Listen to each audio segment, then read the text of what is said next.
We have CEO of Dodge Sports, Matt Dodge. How's it going today? It's good, Simon. How are you? I'm doing awesome. You surviving out there? I'll tell you what, we're the lucky ones, right? We at least get to get a suntan while we're quarantined. Awesome. So, you got any plans for the rest of the day?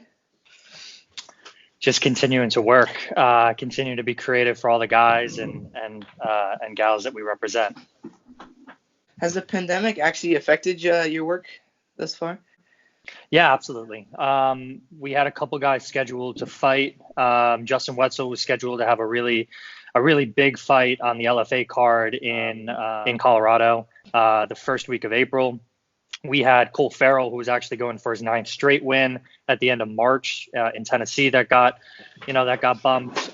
We also had a couple things in the works for Jesse Taylor internationally, and even Fernando Gonzalez out in California. So I mean, just there alone, that's 5 fights that kind of got pushed because of this. So yeah, the MMA world's on halt for a little bit. But we just got to keep pushing through, stay positive, and do what we can, control what we can, Yeah. So, what are you able to do during this time? So a lot of what we're doing right now is a lot of brand building for the guys and gals that we represent. We're also focusing a lot of our time and attention on partnerships right now, corporate partnerships, sponsorships, those types of things. The businesses still, have opportunities with some of our guys to, use the eyes and ears that are on social media right now and really market their products and services. So, my team and I have been hard at work over the last, 2-3 weeks, especially doubling down on those conversations. And we've got a lot of good things in the works. What actually inspired you to choose the life of a manager opposed to working a 9-to-5 regular day job? To be honest with you, it just came to me. At a young age, I knew I wanted to be in sports, but I wanted to be in sports in a different way. Look, I was athletic, but I was never good enough to play, high level sports at really any level. But I've always had a passion for sports. I got involved in the NFL when I was 18, representing my first client then, and just slowly transitioned into more of a passion sport, which is MMA and UFC, as that continued to grow and get more attention and get more eyes on it. So, for me, it came to me. I've always been fascinated about the ins and outs of an athlete and kind of what happens outside of the lines or outside of the cage in our industry. And it's been a lot of fun since doing that. Yeah, so we can see Mr. Dodge inside the cage one day, maybe. Me? We'll see if your brother can give me some training sessions and let me hold my own. Maybe one day. Awesome. So with Mr. Ewell now in the UFC and many of your athletes on the edge of reaching that point, that explains a lot by itself. But why would you say your company is different from the regular management team out there? We take a different approach to this game and the clients that we bring on. As you can see from our roster list, we're very systematic, very analytical about the people that we bring on. First things first is we bring on good character guys and women as well. If you have that, then and you're willing to listen and learn to the people around you that know a lot about this, then we've got a shot. What we're trying to do, and anyone who's listening to this who might be a prospective fighter or a fighter right now looking for representation, if a manager or agent ever tells you we'll get you to the UFC, that's the wrong mentality. You don't want to just get to the UFC. You want to be successful in the UFC, but more importantly than all of that, you want to be successful outside of the UFC, whether that be when you're currently fighting at one of the top promotions or after your career comes to an end. Because just like any professional sport, this is not a forever thing, especially in MMA when you're actually taking a physical beating and wearing on your body. What happens after you're 35? What happens after you're 40? Right? If you're lucky.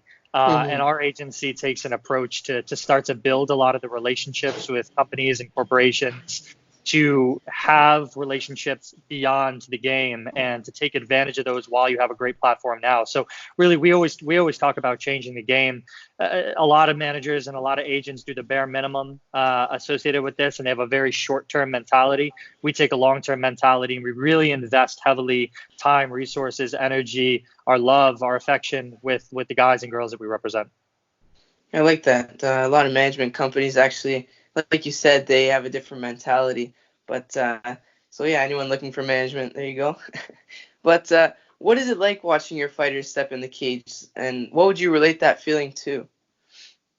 So it's evolved. I'll be honest with you. The first clients that I had watching fights, I was very nervous. You've got a lot as a manager and an agent. You have a lot invested in these guys, as everyone who's watching this knows, or maybe this might be a surprise to some people. Fighters get paid show money and they get paid win money, right? So that's 50% of money on the line for somebody if they are to win or lose, right? So early on in the process, the first few guys that I represented, I was very nervous. Even some of the guys I work with in the NFL, very nervous every time they got out there, just to make sure that they were safe, healthy, and whatnot. I've definitely grown, and now it's exciting and it's fun. You have to enjoy the process because it's out of your hands. As soon as they walk into that cage, it's out of your hands, and you have to trust in the fact that they're going to put on the best show that they possibly can, and you have to feel confident that they've prepared well enough to be successful, right? I manage from Miami, Florida, right? And the majority of my guys, actually almost every single one of my guys and women that we represent are not in Florida, and I don't get a chance to see them on a daily basis. So I have to trust in the fact that they're putting in the hard work, their coaches are putting on the game plans, and they execute it. And look, you control what you control, like I said earlier. And I've grown to really, really love and enjoy when our guys fight, win or lose. For sure. And who may some of those fighters actually be that you have on your roster currently? So right now we've got so with UFC credentials, we have Andre Ewell at the bantamweight division, Jesse Taylor, who is a former the Ultimate Fighter winner. He's now fighting internationally for a really, really prominent organization out there, doing great things. Another high-level guy that we have on the roster is a Bellator veteran who's fought many, many times on the main stage and main events, Fernando Gonzalez out in California. And then we've got just this amazing group of prospects, kind of what you would consider blue chip prospects, which I'm really excited about. And the guys that I mentioned above really have helped mentor many of the guys below. Your brother included, Anthony Romero, probably one of the top Canadian prospects in all of MMA, really, if not in MMA at 155 pounds, 7-0, 15-fight winning streak, and is also just a class act. He trains with two other clients that I've got, a female prospect, Jazz Davicius, 4-0 as a pro. She can fight between 115 and 125, is just a straight killer and savage. We've messed around with different nicknames for her, but it seems like every nickname we come up with doesn't do her justice. We also represent one of the first Canadian prospect to be on Contender Series last season, Aaron Jeffrey, who unfortunately hasn't had a fight in a little bit of time because some people have ducked him and cut out of things. But he's a guy to watch for real. And then we've got a couple guys in the States that are really, really successful and just really want that opportunity at the next level. 9-0, 8-0 Cole Farrell as a bantamweight, Justin Wetzel. And we also have Aaron Phillips out in Alaska. And then there's a guy, Kai Wu, who, if you're looking for an underrated prospect to take a peek at right now, Kai Wu is that guy. 6-2 right now, but his two losses came in Bellator. He's world famous in Taiwan, but he lives and trains in California. So we're really excited about a lot of things that the guys and gals are going to be doing this upcoming season. Yeah, a long list there. Almost fell asleep on you. Yeah. So, what is something you knew before you became a manager that could possibly benefit someone else who would love to take the career as an agent in the future? You won't make money for a long, long time. And you have to be okay with that. You have to be okay with putting in the work, putting in the time, and not expect anything at all in return. Again, I've been doing this since I was 18 years old. I really didn't make, you know, any more money than what I put in and spent until, 5 years back, right? So that's a long, long Hmm. time. So if there are people who are listening and want to quit their job and do, management or whatnot, I would say think twice about that. Do what you can in the time off to build your business and build this to a point where it's sustainable before putting everything on the line, because it does take a lot of time and it does take a lot of effort and it does take a lot of money to get to a point where you can be successful full time in something like this.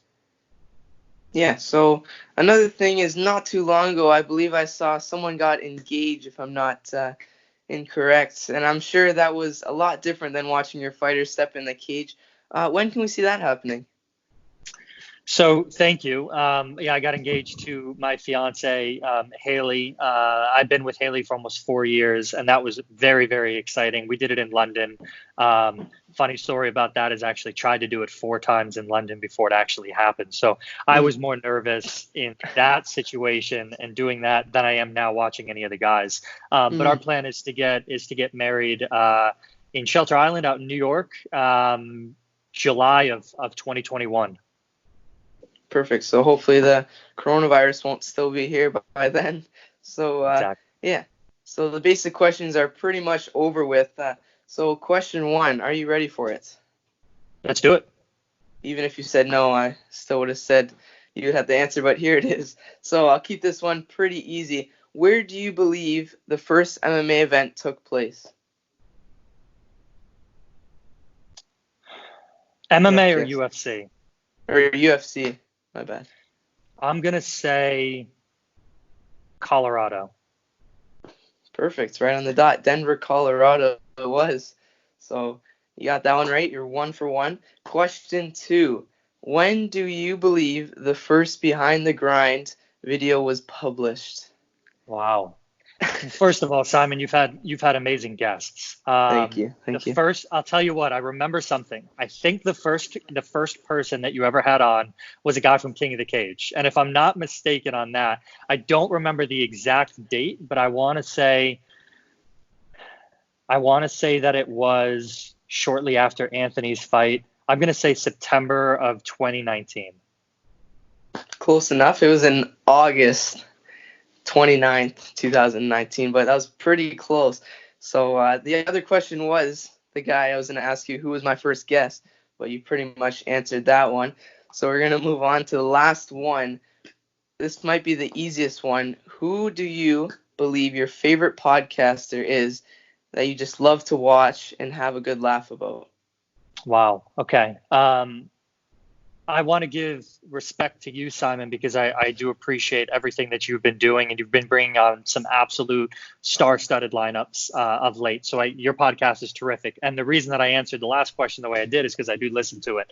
So you're on that list for sure. One of the things that I really like to do is I like to listen to Business Wars. It's a podcast, and sometimes they even do a daily Business Wars. Really just keeps you up to date on how businesses are handling certain situations and whatnot. It's great for me to understand kind of the ins and outs of corporations and marketing to hopefully, maybe understand some of that and use it moving forward in my business. So I would say Business Wars Daily, Business Wars, which is on any of the apps, and of course yours.